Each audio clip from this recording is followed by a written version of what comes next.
Hey y'all, happy Sunday morning.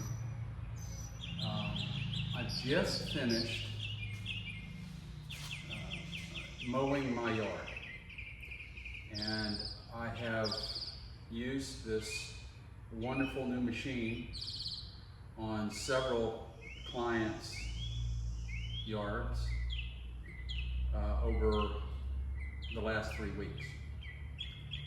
And this is referring to this wonderful new mower, the Ego 30-inch commercial walk-behind, powered by their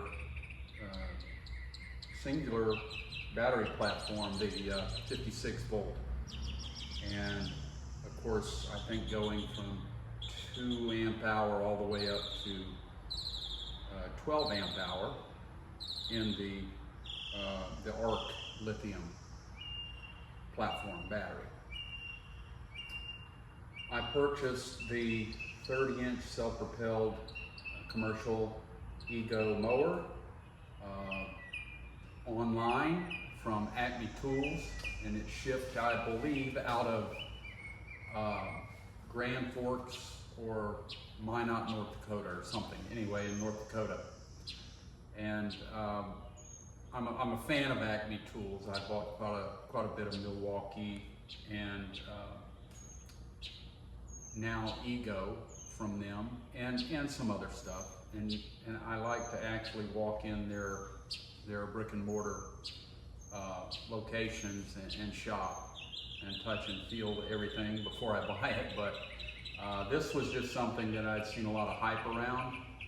This purchase was, I would say, well introduced at trade shows and different venues, as well as videos on YouTube. And so I was familiar with the product, but I'd never touched one when I ordered it. I like it. I do, however, have some, let's say, a few sticking points that I'd like to see addressed. Not many. And so it is advertised being the lightest mower in its class.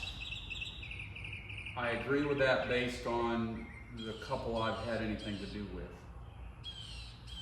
I would agree with it for sure on the gasoline powered, the internal combustion machines that I've owned and used over my time. It is fantastically lighter, more maneuverable, and I would say just as or better cut quality and controllability and adjustability of the functions themselves. And for instance, 3 blade speeds. I mean, first, second, and turbo blade speed on the new Ego is wonderful.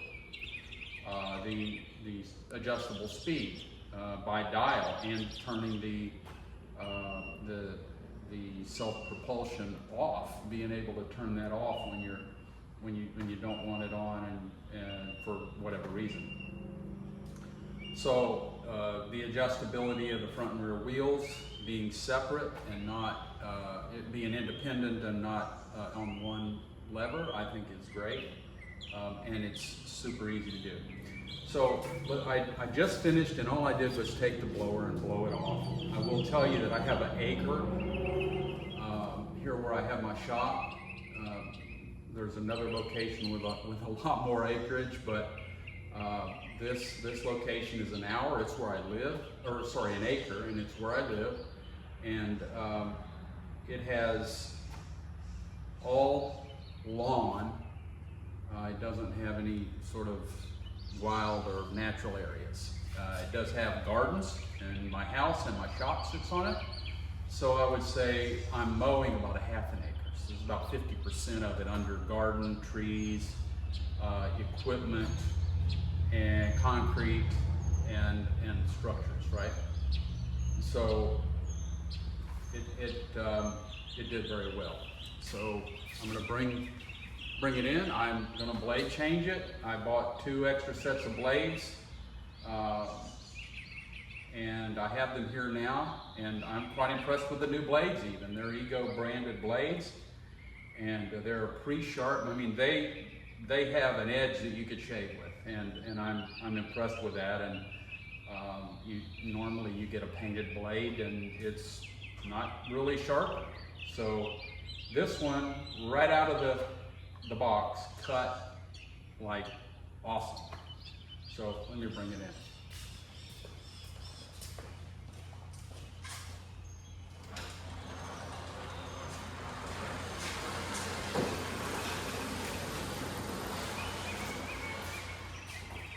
All right, you notice I got the battery bay open, closed, open. I will tell you that one of the slight negatives about this is it tends to accumulate a lot of debris in the battery bay. In spite of a small labyrinth under here, I don't know if it's a vacuum created or something by the weep hole that allows the water to get out or something. I don't know if it's getting a vacuum through there that's actually pulling debris in the top. I don't know, but it collects a sizable amount of debris. And if you can't see this, you probably can't from there, but the batteries are blinking red right now. So I started, and you may have seen the short that I did last night. I started as a night mow. I started at about 8:20, and I think I finished making 7 or 8 circuits around my front yard, which is sort of the glamour shot of the property, and it's under construction. It's under reconstruction, I would say. Rebuilding it, putting some sod in some places, but we've had a terrible drought here in South Carolina that I'm dealing with, and I just don't want to try to water my problems away. That kind of creates other issues. We're on a sand hill. As a matter of fact, this area is called Sand Hills, or something like that anyway. We're in the Midlands of South Carolina, Lexington County. So anyway, there was a lot of dust flying in it, but I used this LED front light.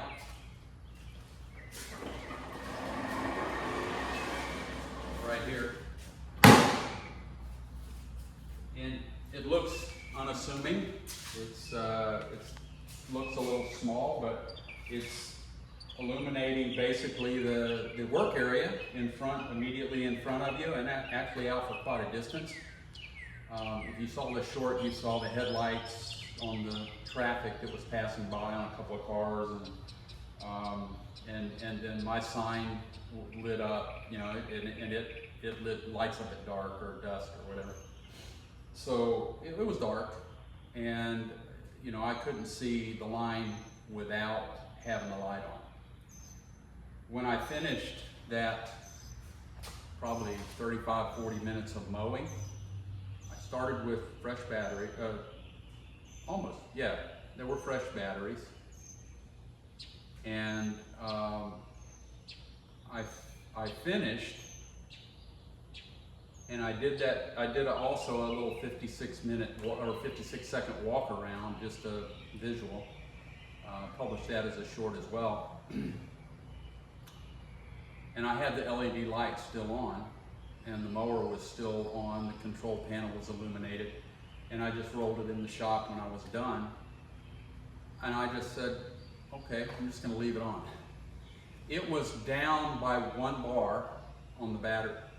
It was down, one battery was down by 2 bars, and the other battery was down by 1 bar. So it'll run with 1 battery, but it'll run and take advantage of both batteries at the same time when you have them both loaded, which I think is quite cool. It's actually some good science behind it, and I don't know how to explain it. I'm not going to try. But it utilizes both batteries. So one was at 3, so there's a total of 5 bars, and one was at 4 bars, one was at 3 bars. The bottom, the lowermost battery was at 3 bars. So I left the light on all night, and I came out this morning at 9:30 a.m. and well, it's Sunday, you know, I gotta have my coffee, right? I can't get up too early. And I gotta have my coffee before I come out, and I gotta do some quotes and get them sent off. So anyway, hey, I'm making excuses for not being out earlier. It was 82 degrees when I came out, and I will tell you that last night when I was night mowing, it was still 95 degrees. I think by the time I finished night mowing, it was down to 92 or 93. So still quite hot. I would say very humid, no wind. This morning when I started mowing, it was 82 degrees. I think these batteries obviously are not as, the longevity is reduced on the batteries when it gets up to these hotter temperatures. I would say that to be true of most any battery power. I don't think it reduces them by much. But when I came out this morning, both batteries were down by 1 bar. So that means that actually they were both the same. They were both at 3 bars. But shortly after I started to finish the front of the property again, it dropped by another bar. So I was very soon mowing with 2 bars on both batteries. And you can watch them through the top until it gets too dusty to see what your battery levels are. I mowed the backyard, and the backyard was very high. It had some high unruly grass, some old common pasture Bahia grass, and it had seed heads, and they were tall and they were tough. This thing ripped right through them on standard blade speed, which this thing defaults to number 2.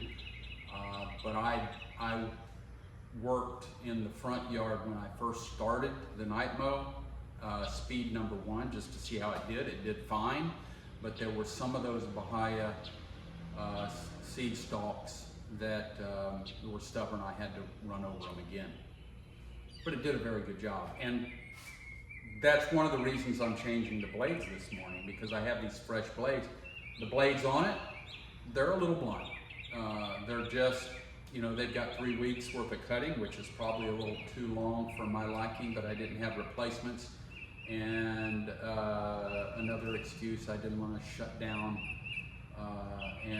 After I get home at 8:30 or 9 o'clock at night, I didn't feel like sharpening them up. So that's on me.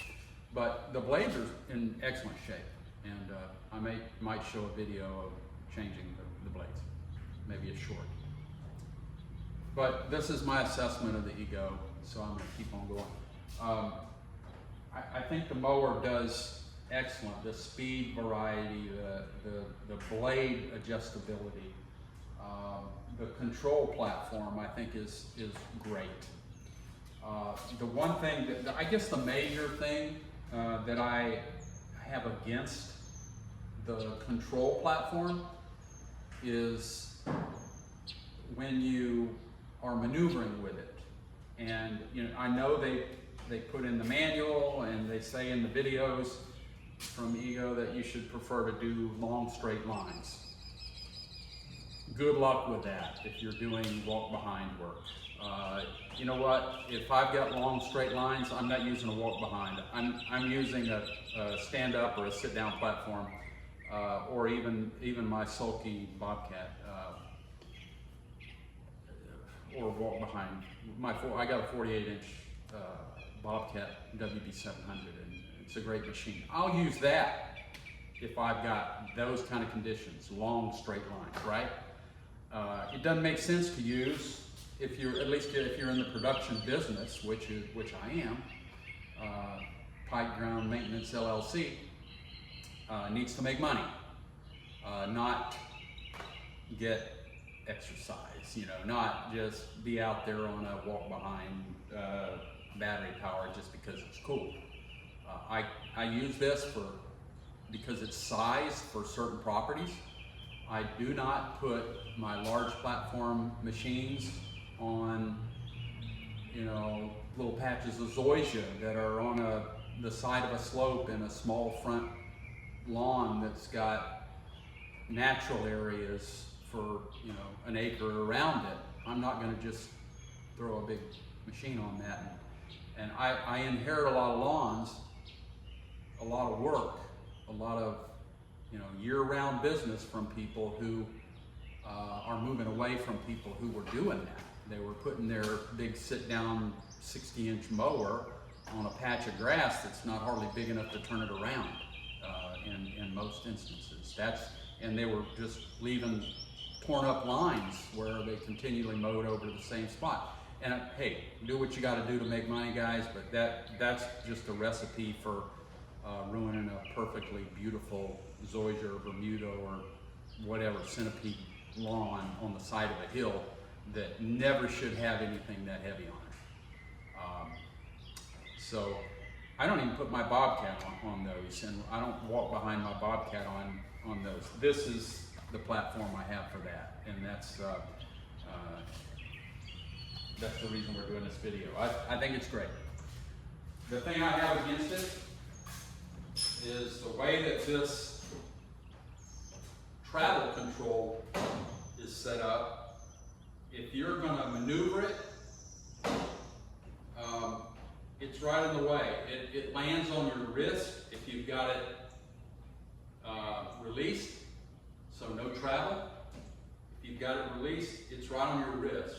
And my wrists have been through a lot in their 66 years, and they don't need to be leaning on that little thin blade right on my wrist. It bothers me. I don't want to wear a pair of gloves that's padded in the wrist. I'm not going to do that. I may try to modify this. Thank you very much, Ego. See what you made me do.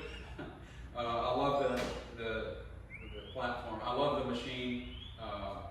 That I do not like. When it's released, I have to take my hand off of the bar up here, and I have to keep this one holding the blade in, and I have to put my hand down here and do something like this. If I do this, that's what happens. I get my wrist hard against that bar. So that's one of the things I have against it. A minor thing on the control platform is the blade speed control button. You have to really gouge that thing down hard in a certain way, so you kind of push on the bottom of the button to get it to work. I don't know if that's a defect that I should call for warranty on, or if it's just the way it is. Like I said, I've never seen one or touched one other than this one after I got it. And the blade speed requires you to, you know, deliberately change the blade speed. And I don't think it's a safety concern either, or they would have some kind of positive control. And I guess in essence they've got a de facto positive control here. You couldn't unintentionally change the blade speed on this if you tried. So, like I've used the lights, I went over that, and it amazed me that overnight that is a pretty powerful light, but it is LED, and it only reduced the battery by, you know, basically 1 bar, 2 batteries by 1 bar in, you know, 12, 14 hours, whatever it was. Moving around, I have this set at the highest setting for the bar. I set it that way, and it probably gets back into this bar being on my wrist right here, this control bar for the travel. If I had it set lower, it would still do what it's doing. I mean, I can simulate that just by making it lower, and when I'm, you know, my hand's still in the same place when I'm working. You don't want it up here because then, you know, you have both levers in, and if you let this off, you still have to move and do something here when you turn. So that's an issue. I think it's a well thought out design, but and I have to believe that somebody in a control group, a customer clinic or something, that hopefully they did when they designed this thing, because it's very well laid out and thought out machine. But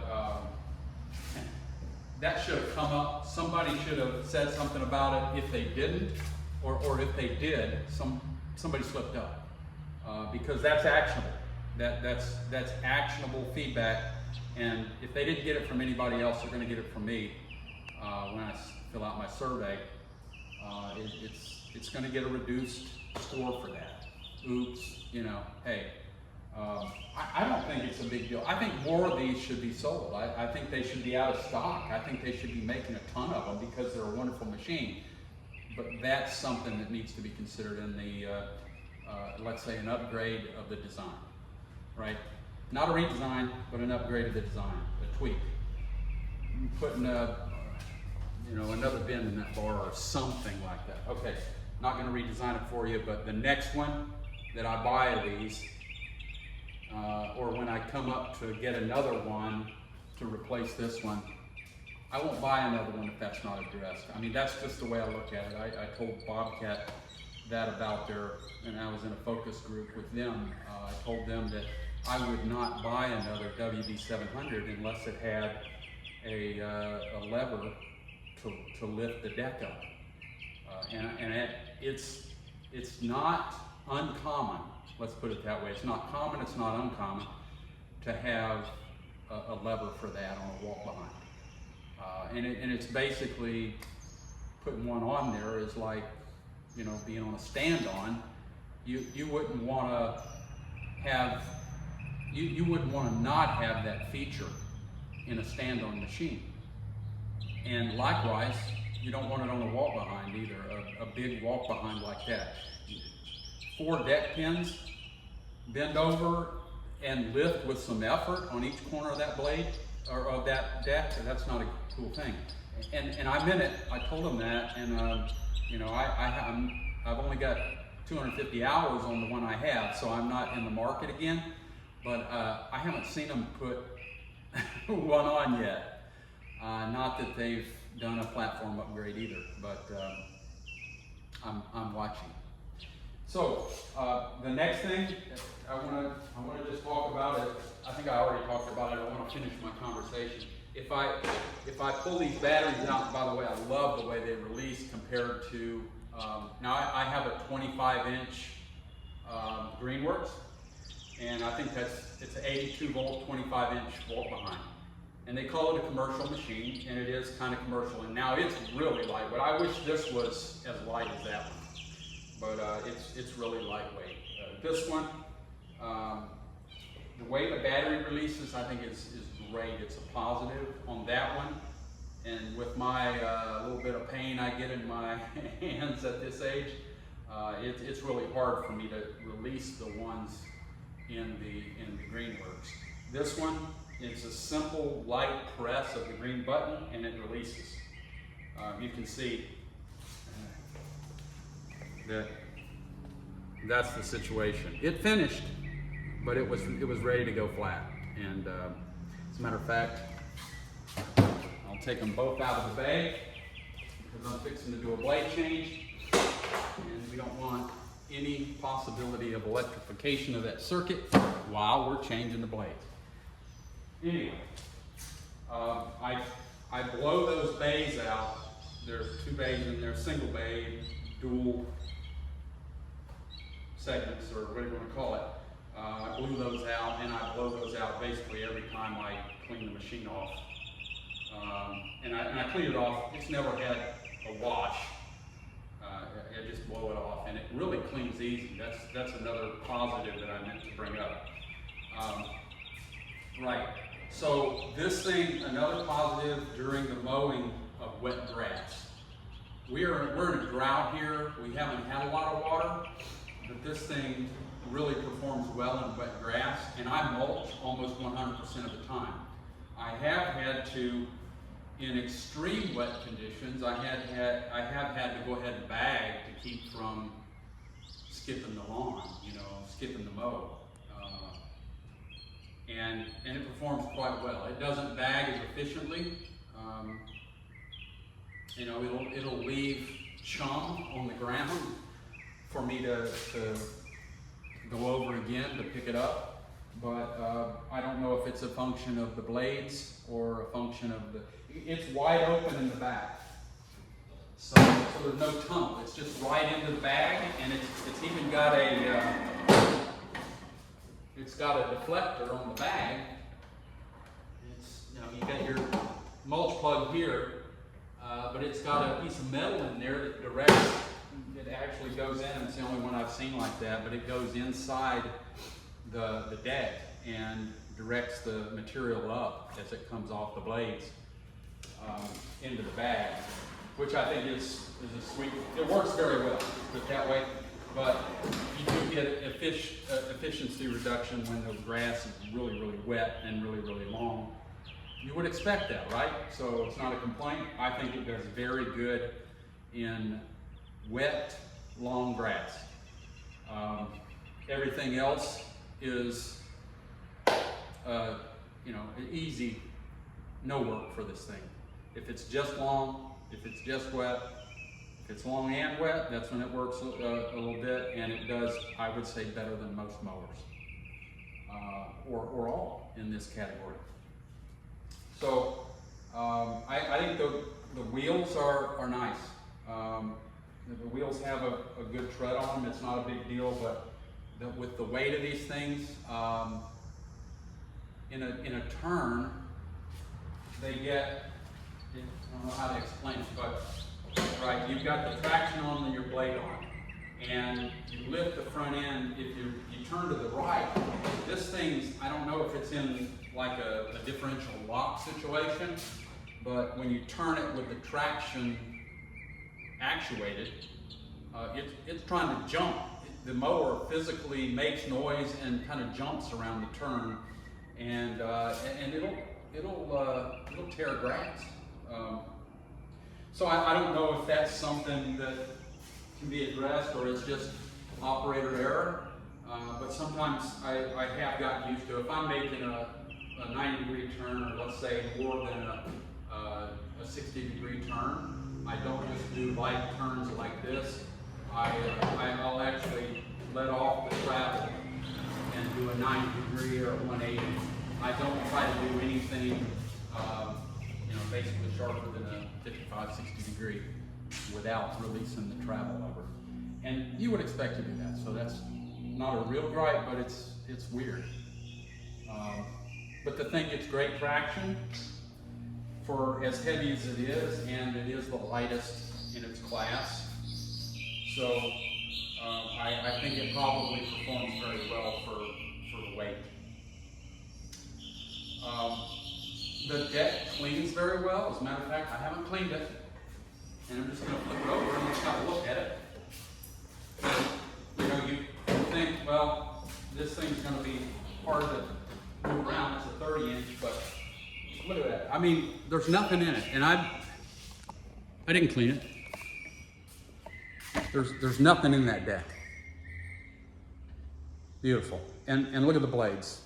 They're still pretty pristine. They're blunt. You know, they won't cut me. Now, if I go over and do that to a brand new blade, it'll slice my finger off. You know, it's not going to allow me to get away with that. But let's just have a look.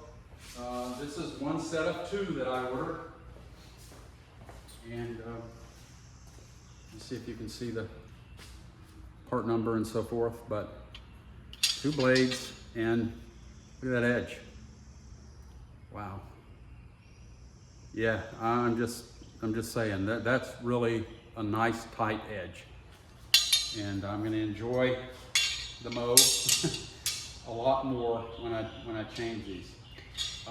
It does say this side facing grass. Some people need that, but it's pretty cool. If you've ever made that mistake, I haven't, but I've come close a couple times. And there's the part number. So these blades, I think they run about 50 bucks a set. And there's lots of places to buy them. Although, don't count Lowe's in that. They only mail order these, mail order. They only order online. You can BOPUS them, buy online, pick up in store. Or you can have them delivered directly to your house. Usually home delivery is a minute quicker. But anyway, I love Acme. They delivered them very quickly, and they tailgated it, and they had a lift gate, and the lift gate didn't cost me anything. They did charge for delivery though. So, what else do I want to say? I'm looking forward to some comments on this or some questions, because this is a composite deck. Even my Greenworks 25 inch is a metal deck. This is composite, but it's got these nice aluminum guards on the sides, so you can't, biff them into something real hard. They screw on. They've got nice hardware in them, and they even say Ego. There is a maintenance item that I guess I didn't realize it was a thing, and I got to circle back on the handle again, because I just remembered I didn't finish that thought with you. But there's a maintenance item where they recommend every season that you unscrew the rear wheels and grease the drive gears. There's, I guess what you would call a planetary in it.